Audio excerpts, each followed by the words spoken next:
दिल्ली के वज़ीर आला अरविंद केजरीवाल ने यौम जमहूरिया के हवाले से खिताब किया। इस दौरान उन्होंने दिल्ली में कोरोना के मामलों में हो रहे इजाफे और कमी पेशी के हवाले से डिटेल बताई और वहीं वज़ीर आला अरविंद केजरीवाल ने कहा कि दिल्ली की आवाम ने कोरोना वबा पर काबू पाने में भरपूर ताउन किया है।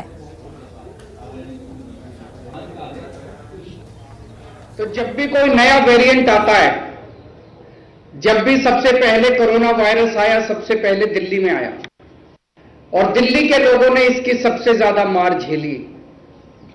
लेकिन दिल्ली के लोगों ने, दिल्ली के ऑफिसर्स ने, दिल्ली के डॉक्टर्स ने जितने अच्छे तरीके से इस पूरी कोरोना महामारी को निपटा है, दिल्ली की जनता ने जिस अनुशासन के साथ, जिस धैर्य के साथ, पेशेंस के साथ इसका सामना किया है, वो वाकई काबिल तारीफ है।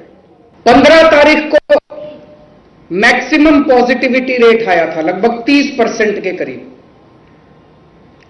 आज की डेट में, आज जो आंकड़े आए हैं, 15 तारीख को 30% पॉजिटिविटी रेट था। 10 दिन के बाद आज 25 तारीख को ये घट के लगभग 10 साढ़े 10 के करीब रह गया है। 20% पॉजिटिविटी रेट कम हो गया है।